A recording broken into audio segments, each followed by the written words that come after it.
IT job కోసం try చేస్తున్నారా? Coding ట్యూటర్లో ట్రైనింగ్‌తో పాటు stipend and 100% job guarantee.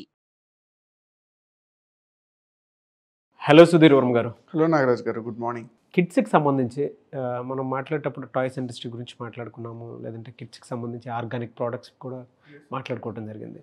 So still అటు విమెన్ నుంచి కానీ లేదు అంటే కొత్తగా కిడ్స్ మీద ఎవరైనా బిజినెస్ ఐడియాస్ తోటి ముందుకెళ్ళాలి అనుకున్నటువంటి వాళ్ళు ఉన్నారు. అటువంటి వాళ్ళు ఎటువంటి బిజినెస్ చేస్తే బాగుంటుందంటారు? కిడ్స్ని బేస్ చేసుకొని ఇండస్ట్రీ చాలా పెద్దదండి. మీరు జస్ట్ బార్న్ నుంచి ఆల్మోస్ట్ 12 ఇయర్స్ 13 ఇయర్స్ వరకు నెంబర్ ఆఫ్ టాయ్స్ కానీ, డ్రెస్సెస్ కానీ, ఎక్విప్మెంట్స్ కానీ, లెర్నింగ్ థింగ్స్ కానీ చాలా హ్యూజ్ మార్కెట్ ఇది. అందుకే ఇవాళ బైజూస్ మార్కెట్లో సక్సెస్ అవ్వడానికి ఒకే ఒక్క రీజన్ ఏంటంటే కిడ్స్ని బేస్ చేసుకున్న బిజినెస్ అది. ఇవాళ మార్కెట్లో బేబీ హగ్ అయినా సరే, జస్ట్ బార్న్ అయినా ఇలాంటి కార్పొరేట్ బ్రాండ్స్ అంత తొందరగా యూనికార్న్స్ ఎందుకు అయ్యాయి అంటే వాటి వాల్యూమ్ గేమ్ చాలా పెద్దది. ఎవ్రీ ఇయర్ పిల్లలు పుడుతూనే ఉంటారు. వీళ్ళు 12 ఇయర్స్ వరకు డిఫరెంట్ ఐటమ్స్ వీళ్ళకి పర్చేస్ చేస్తూనే ఉంటారు. మన కోసం మనం కొనుక్కోపోయినా పిల్లల కోసం ఖచ్చితంగా మనం పర్చేస్ చేస్తాం. అయితే కిడ్స్ని బేస్ చేసుకొని ఇంకొంచెం కొత్తగా ఎటువంటి బిజినెస్ ఐడియా జనరేట్ చేయొచ్చు. ఇవాళ చూడండి మార్కెట్లో ఎక్కువగా చాలామంది నెయిల్ పాలిష్ యూజ్ చేస్తూ ఉంటారు. పెద్దవాళ్ళందరూ కూడా నెయిల్ పాలిష్ యూజ్ చేస్తారు. ఈ నెయిల్ పాలిష్ కనుక పిల్లలకి యూజ్ చేస్తే వాళ్ళు నోట్లో పెట్టుకున్న ఆ కెమికల్ వెళ్ళే అవకాశం ఉంది. దీనికోసం ఎస్పెషల్లీ పిల్లల కోసం ఆర్గానిక్గా నెయిల్ పాలిష్ వస్తుంది. అది ఎవరైనా ఇండివిజువల్గా తయారు చేసుకున్న బల్క్లో ప్రొక్యూర్ చేసుకొని మీరు రీబ్రాండింగ్ చేసి వైట్ లేబులింగ్ చేసి మార్కెట్లో సెల్ చేసినా సరే అక్కడ కూడా ఖచ్చితంగా ఈ కిడ్స్ నెయిల్ పాలిష్ అనే బిజినెస్ని మార్కెట్లో ప్రొడ్యూస్ చేయొచ్చు, సేల్స్ చేయొచ్చు, దాని నుంచి ఇన్కమ్ కూడా జనరేట్ చేయొచ్చు. ఈ కిడ్స్ నెయిల్ పాలిష్ లేదా organic kids related beauty products కానీ, కాస్మెటిక్స్ కానీ పిల్లలకి సంబంధించినంత వరకు ఆర్గానిక్గా డిజైన్ చేసుకున్నా సరే అటువంటి ప్రోడక్ట్ కూడా మార్కెట్లో బాగా క్లిక్ అవుతుంది. ఎలా సార్, అంటే వీటికి సంబంధించినటువంటి సోర్సెస్ ఏ విధంగా తీసుకోవచ్చు అంటారు? సోర్సెస్ అనే సార్ ముందు మనం ఈ కలర్స్ ఎలా డిజైన్ చేస్తాం, ఇందులో ఆర్గానిక్ కంపోజిషన్ ఎలా ఉంటుంది, డిఫరెంట్ కలర్ ప్యాటర్న్స్ ఎలా డిజైన్ చేయొచ్చు, ఇవన్నీ కూడా మనం ఖచ్చితంగా చెక్ చేసుకోవాలి. ఎందుకంటే ఇవాళ చూడండి మళ్ళీ పాత రోజుల్లో లాగా ఆర్గానిక్ క్లాత్స్ వస్తున్నాయి. మీకు ఐడియా ఉందా? మనకి almost 4th century 5th century ఆ టైంలోని వెజిటేబుల్స్ నుంచి కలర్ని ఎక్స్ట్రాక్ట్ చేసి వాటిని బట్టలకు వాడేవారు.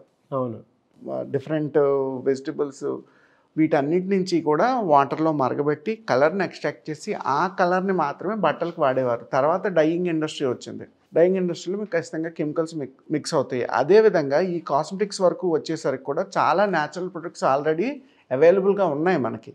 అయితే వాటిని మనం రీసెర్చ్ అండ్ డెవలప్మెంట్ మోడల్లో డిఫరెంట్ కలర్ ప్యాటర్న్స్ కానీ, డిఫరెంట్ ప్రొడక్ట్స్ కానీ అసలు ఏదైతే బాగుంటుంది, దానికి ఏ కంపోజిషన్ అవసరం, ఎలా దాన్ని తయారు చేయాలి, ఆ ఐటమ్స్ మెటీరియల్స్ ఎక్కడెక్కడ మనం ప్రొక్యూర్ చేసుకోవచ్చు, ఇటువంటి వాటిని మనం R&D కనుక చేసుకొని డిఫరెంట్ ప్రొడక్ట్స్ని తయారు చేసుకొని దానికి ఒక బ్రాండ్ లేబుల్ డిజైన్ చేసి ఖచ్చితంగా బిజినెస్ రిజిస్ట్రేషన్ చేసుకోవాలి.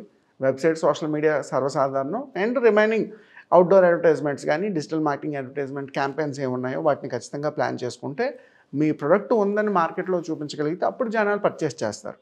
ఇప్పుడు ఏం చేస్తున్నారు, కిడ్స్ కంటూ పర్టికులర్ ప్రొడక్ట్ లేకపోవడం వల్ల మైట్ బి యూజ్ చేయలేకపోయి ఉండొచ్చు.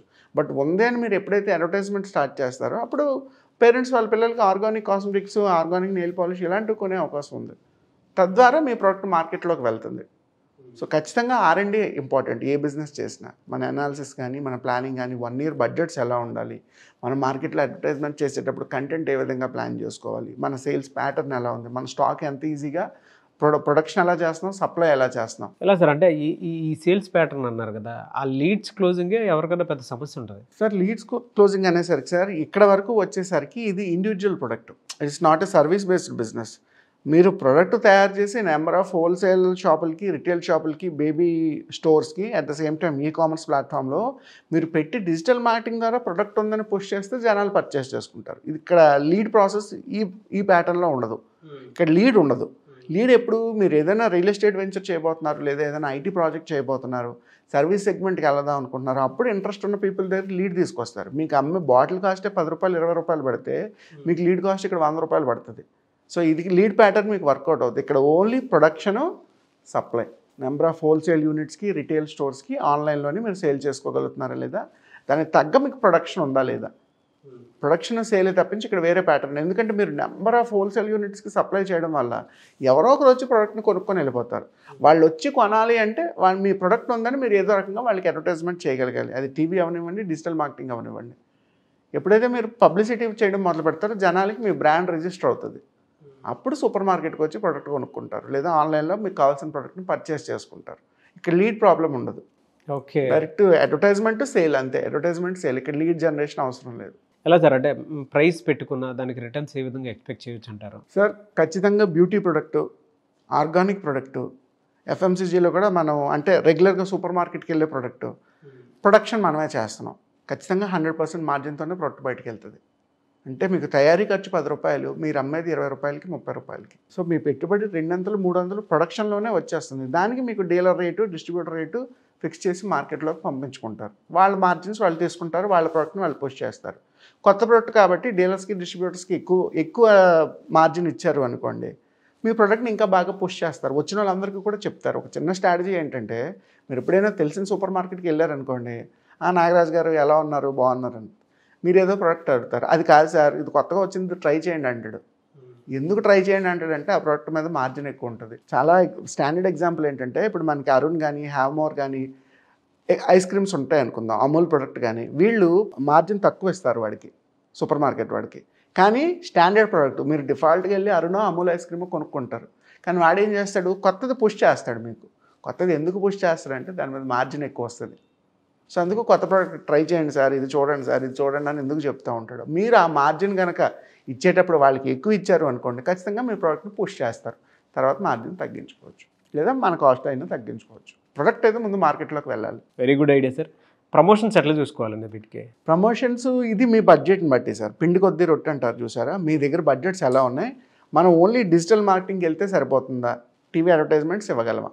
TV advertisement it's a huge success అండి. మీరు ఎప్పుడైతే టీవీలో మీ బ్రాండ్ కనబడిందో జనాలు రిజిస్టర్ చేసుకుంటారు. సెకండ్, ఇది పిల్లల ప్రొడక్ట్, వాళ్ళు కనుక బ్రెయిన్లో రిజిస్టర్ అయిందా అదే కావాలని అడుగుతారు. వాళ్ళు కిండర్ జాయ్ కావాలన్నా, ఇంకొక చాక్లెట్ కావాలన్నా, బిస్కెట్ ప్యాకెట్ కావాలన్నా, ఇంట్లో బండి కొనాలన్నా పిల్లలు ఇన్ఫ్లుయెన్సర్స్. అందుకే 70% అడ్వర్టైజ్మెంట్స్ ప్రతి దాంట్లోనే పిల్లల్ని పెడతారు. పిల్లలు అది చూసి అట్రాక్ట్ అవుతారు. ఓకే, ఈ బండి నాకు కావాలి. ఒకప్పుడు మనకి హోడీ బాబా అని ఒక యాడ్ వచ్చేది, నాకు తెలిసి బజాజ్ వెహికల్ ఎల్ఎంఎల్లో బైక్, దానికి హోడీ బాబా అని ఒక దాని క్యాప్షన్ అనమాట. ఒక పిల్లాన్ని డ్రైవ్ చేస్తూ వాళ్ళ ఫాదరు ఊరంతా తిప్పుతూ ఉంటాడు.